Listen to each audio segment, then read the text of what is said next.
Hello, I'm Bradley Carter, owner of Fabrication and Insta School Performance, which is the website. Fab is where all the parts are made, the name of the shop. Insta School is where we carry all of our online products, and we're here today to talk about the difference in compressor sizes on turbochargers with the same size turbine wheel or within the same size turbine wheel, and what you would expect when you change the compressor size when it comes to the peak capacity of the charger, the efficiency of the charger, and the response of the charger itself. These are little demonstration units. This is a 60mm compressor wheel, and this is a 67mm compressor wheel. The 67 is the big Mad Max unit, while the 67 unit is, or 60mm unit is the smaller one, but it packs a punch.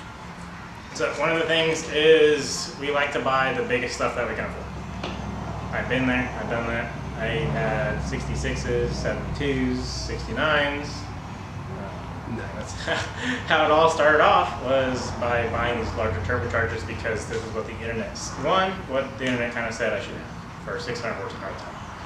And then the next thing is that, I mean, if I had to spend the same amount of money and I could get a bigger turbocharger, why would I? Because more turbocharger equals more air, and the issue with that is that's as far from the truth as about it gets, because the turbocharger is a multiplier, not like a fan or force feeding the engine. The engine's always consuming air, and then the turbocharger modifies the weight of that air per cubic foot through pressure to make the motor draw in more per intake stroke than it would just drawing from atmospheric pressure.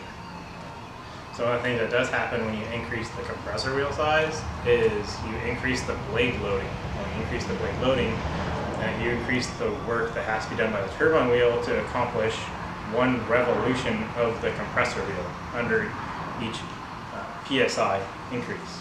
So as the pressure goes up, the turbine has to do more work to sustain that pressure. And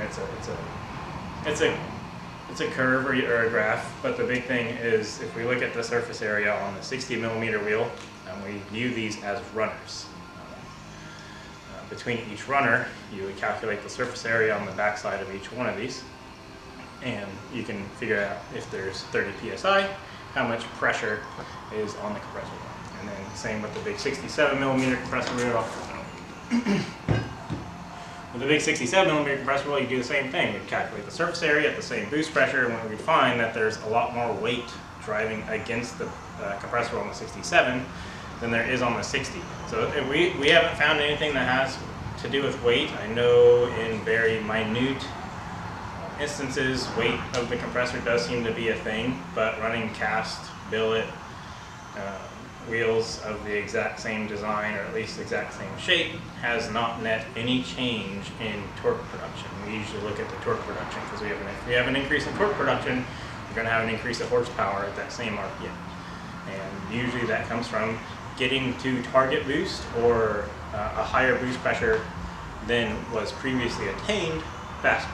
And we have dynagraphs to show that. We use a Dynajet 224X non-load cell dyno for all of our stuff. And yes, in the diesel community, non-loaded dynos are quite the hated thing, but I'm going to tell you they're a tool, and we've learned a lot of stuff from them.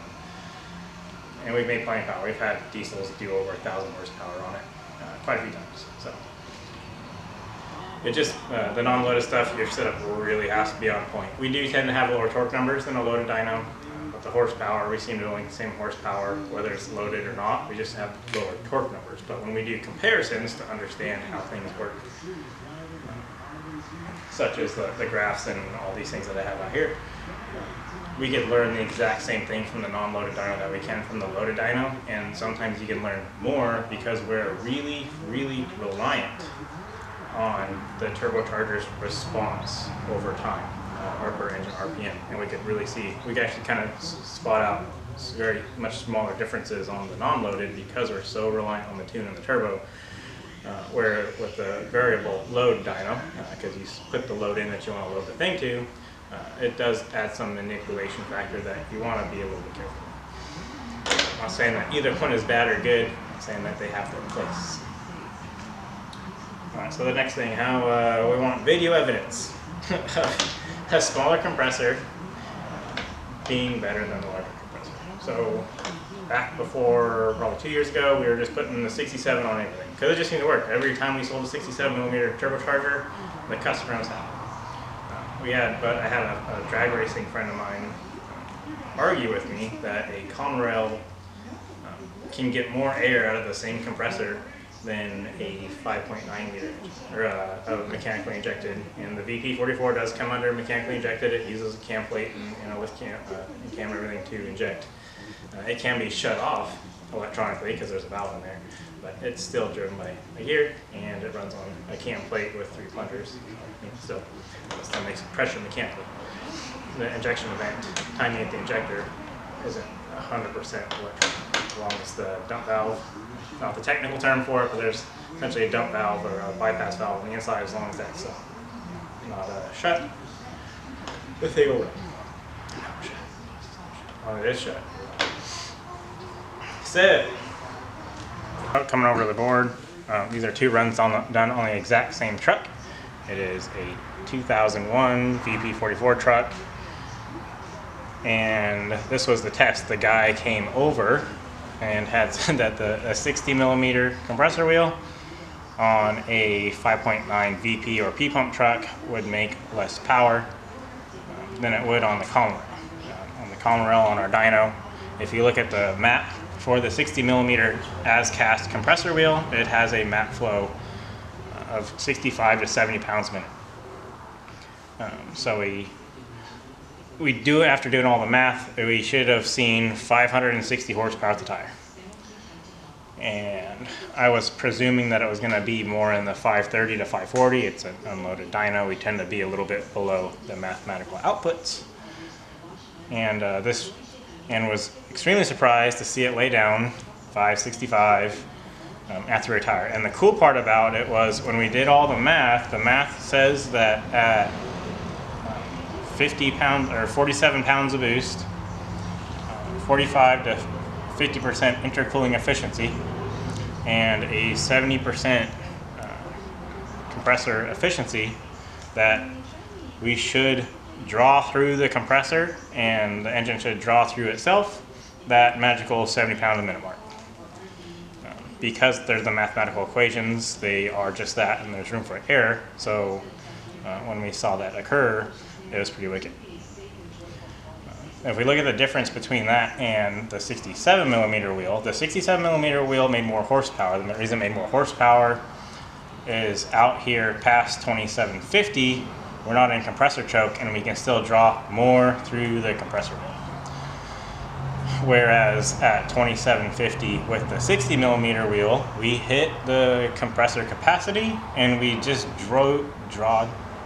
pulled the same capacity through the compressor as the engine RPM went up. And you see that with a steadily falling torque curve. So we have this flat horsepower curve, which is really cool, because from 2750 to 32.5, we're pulling 70 pounds a minute through the compressor. That's it. That's all it's going to draw through it. So we hold a horsepower curve, but because our engine RPM is increasing with no following increase in horsepower, we get a dropping torque curve because the engine's producing less torque. One of the things with the 67mm is that because we didn't hit compressor capacity in the test, because the truck only makes 600 at the tire, we just drew up to the defuel point of the truck. So we drew up to the defuel point. That point was 582 at 3200, about 3175. 3200 makes it a little easy. And at that point, the truck starts to mechanically defuel. You can tell by the shape of both the torque curve and the horsepower curve are following the same, versus having this flatter curve with a steadily falling torque curve. There's other instances too where we have different torque curve shapes, which is, we can do another video on that, on what creates the different torque curve shapes, which is real interesting. Kind of look for, and that has a lot to do with the turbine flow itself. But this truck on the graph from 2,000 RPMs to 2750, the 60mm setup is wiping the floor with the bigger 67mm setup. We thought that was pretty curious, and started looking into that as to why. And the big reason why is that with the smaller compressor taking less exhaust energy to rotate per revolution, that same exhaust energy, because the engine stayed the same, it's still a 5.9 liter, we didn't change the displacement, didn't change the cam, didn't change the injectors, didn't change the tune. The difference is that exhaust energy is used more efficiently at the turbine wheel because the compressor loading, that's what I like to call it, is lower. So it spins up a lot faster.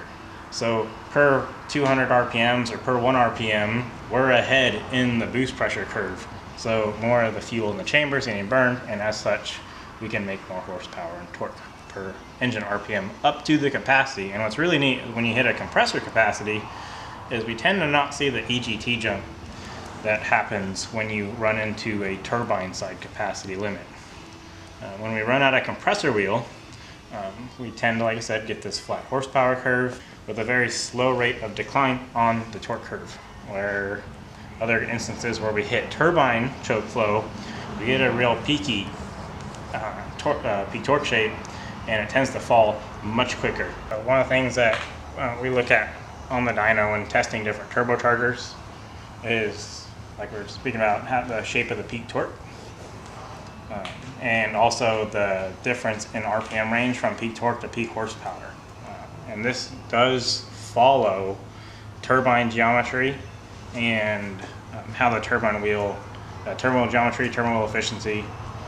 It doesn't really follow the compressor, so we haven't seen this as being a thing that the compressor wheel itself is causing. More so it's the turbine coming out of design. So like if you look here, if we drew a straight line between these 2 points at 3,500 RPMs,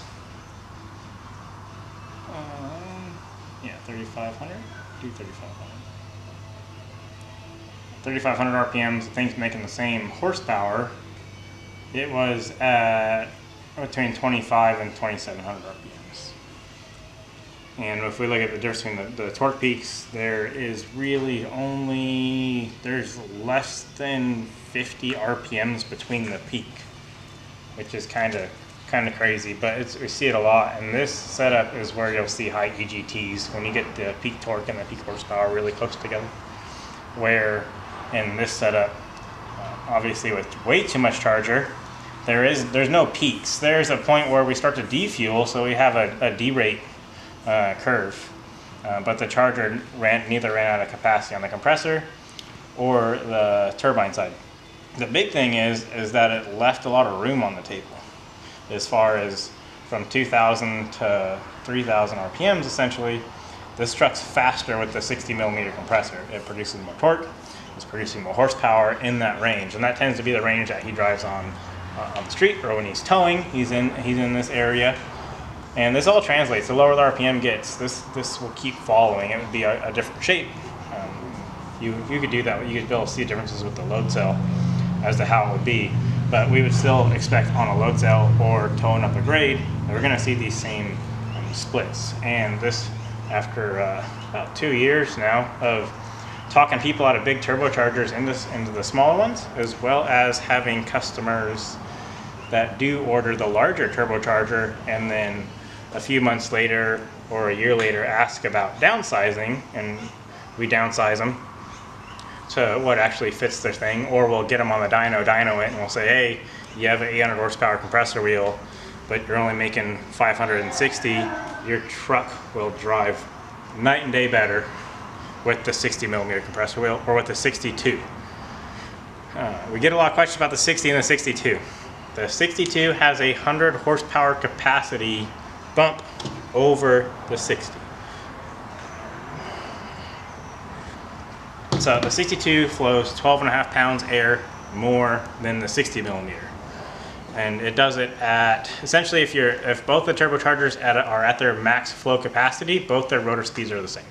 Because what we're looking at essentially is the airspeed across the compressor is attempting to go sonic. So the compressor wheel is in a transonic condition. So there are certain areas on the compressor wheel where the air is attempting to go the speed of sound. And when that happens, it closes down, called the runners, what we talked about earlier. And when the runners get closed down, we just pull the same amount through. That's why it just holds that horsepower curve. It refuses to flow more, and that's just how a compressible gas works. It will not flow, or it will not move at a speed that's above its local speed of sound. So what you do is you make the compressor wheel larger. So at the same 65 or 70 pounds a minute, the compressor speed through the air is slower because where you can compress more per revolution. And when you do that, it opens up more. So we basically, by the change in rotor speed, we can go up another 12.5 pounds. The big thing that we do is if you tow a lot, or you mainly drive below 3,000 RPMs, we do recommend the 60 millimeter, just because we know from dyno data that if you do run 47 to 50 pounds of boost, you'll max the 60 out. And it tends to not cause high EGT issues. It just feels like it kind of starts to fall on its face right there at about the 3,000 mark. And if you're a sled puller or a drag racer, sometimes it's faster to go down the track with more RPM. You might be in overdrive, locked up, and hit that wall too early. And that's where going to the 62 millimeter gives more RPM range, because we can rev to a higher RPM before going into that same choke speed. And you can lay down more average torque and more average horsepower down the track. Or if you're gonna be doing it more often, it's a more reliable turbocharger for playing around up above 3,000 RPMs a lot, just because the rotor speed is less, so it's less wear and tear on the journal bearings and on the thrust bearing.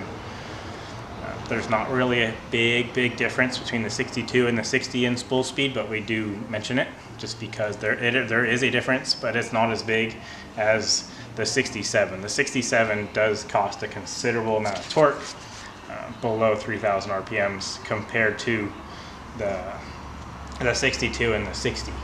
And we do find a lot that people order the 67, and it doesn't take too long for them to come to us and say, hey, I think I over compressored the truck. What do you think we can do to mitigate this? I said, well, keep the 67 compressor wheel and send the charger in, and it's not too expensive. It's about a third of the cost of the turbocharger, and we can get them into the 60 mil, and then that leaves them with the 67 mil down the road should they do anything crazy with the truck. But they'll get the 60 on, and it's just a 9-day difference, or the 62, and they're super happy with how the truck runs, or the engine runs if the engine is in a different application. Just because the response time is better, the truck burns cleaner because it's making, without changing the tune, say we're putting in the same amount of fuel per RPM, but we just increase the boost pressure per RPM, the truck doesn't really know that so much as the tune does. Also, the truck runs cleaner. It's less hazy. It tends to run a little bit cooler because we pick up flame speed in the chamber. And there is everywhere it's better. And that's the big reason why we like to pick the right turbocharger for the application versus picking the biggest turbocharger for the application. Because when you pick the biggest one for the application, there's a higher chance of you losing something than there is of you gaining anything. Versus picking the right size turbocharger for the application, we tend to not lose anything and we gain a whole lot. We've done quite a few dyno tests going from 80 millimeter compressor wheels down to 70 millimeter compressor wheels, making the exact same horsepower at the exact same RPM, because we sized the turbine housing to do this. The difference being that we almost tripled torque output from starter run, and then it starts to narrow back up as we hit that same peak because we're fuel limited. But I mean, these are 850 horsepower trucks that we're doing this on, and we're not just playing with the 400 horsepower stuff, we also play with the big 1,000 horsepower stuff. It's important to get that sized right to mitigate the amount of lag in the system, because the quicker we can get on boost pressure and the faster we can climb the boost train, the more fuel we can burn per hour, per RPM, and we'll make more torque, and we'll do it cleanly. The big thing is we don't want haze, we don't want smoke. Haze is sometimes inevitable, but we definitely are trying to avoid smoke. And to avoid smoke and diesel fuel, you have to run a fairly high AFR. And to do that, we got to run a lot of boost pressure as fast as possible. So what you're seeing here, like these curves, this is the rate at which the charger is coming online. These typically, all the dyno graphs are, they're running the minimum AFR. They're running 15 to 1 at all times, if not, in that area. So what we're seeing is the rate of the turbocharger coming online. So it makes it really easy to make comparisons to different turbochargers on the same 5.9 liter displacement engine to see how they react based on the turbine design and any other parts that they have. So a lot of times we're just looking at, you know, under full load, full fuel, how long does it take for the charger to come on? Yeah, so it's burning everything, and then they get to a point where it starts to defuel. So we want to get the chargers, and this does happen is trucks that are underfueled that get too big of a turbocharger, they'll govern out early or they'll defuel early. Just because it has 4K governor springs in it doesn't mean that the thing's fueling the 4K. We've kind of figured that one out recently with the mechanical pumps. So the other thing too is just because you have 4K springs doesn't mean you want to run the 4,000 RPMs. Your horsepower and torque is almost going to be the same at 4,000 RPMs for this particular setup that it was at start or run at 1,500 RPMs. You know, that's really hard on parts. It's creating a lot of heat. That's probably an astronomical amount of drive pressure going on. And the engine's called volumetric efficiency is low. That's what you're saying. There's peak volumetric efficiency, and from here on up, that number is dropping. So the engine goes from 5.9 liters to 4 liters to 3 liters to 2 liters to 1 liters, even though it's still mechanically, so it's extremely inefficient the farther you drive past that point. So we try and size all the stuff to match where the operating points of the vehicle are. And that's all that's in the turbine housing. Turbine wheel, turbine housing, to figure out where we want to put the peak point at. And on occasion, it is the compressor, but it's not often that you see the compressor being the actual choke point. Well, thank you for sitting through my long rant on turbochargers.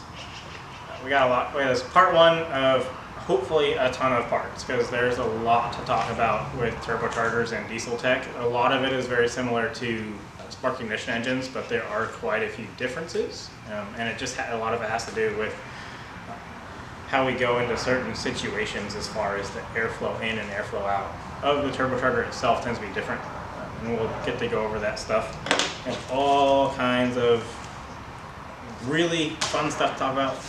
Really confusing, hopefully, because I confuse myself. If you found the video useful and you feel like you learned something from the video, please hit the like button. And if you would like to see more of the content that we have coming, and there is a lot of it, there's a lot to talk about, there's a lot that I've learned on the Dynojet, at the pull track, at the drag track, and towing trailers upgrades that we'd like to share with you guys. Subscribe, and you'll get notifications every time I put up something cool. And leave a comment, because that seems to be the YouTube algorithm right now. And let me know what you want to hear next, and go over all kinds of stuff. I got this dyno data on all sorts of turbochargers, compounds, singles, 5.9s. I don't have a lot of stuff on other models, but I do have some dyno stuff on the 6.0, 7.3s, and 6.6 turbos. Some 6.7 stuff for the new Dodges, but not too much, but they're kind of easy to calculate. So all of our dyno data is based on our dyno alone. We do compare dyno data on other dynos, but we look at the data back to back. So if another shop does a run on a 5.9 liter engine and they do a turbocharger change, we compare their data with their own data. Whereas here, we do the same thing. We compare the data of our dyno versus the data of our dyno. And that's how we actually learned a lot of the stuff that we know now, as well as are still learning more. So that's a big part of it, is dynos aren't evil, they're not bad, they will hurt your feelings, might have been hurt a lot, but I've also learned a lot, and we've done some really amazing things on it, as far as we have done some really high horsepower stuff that gets you real excited. So a lot of this data is dyno data, and I can't wait to share with you guys.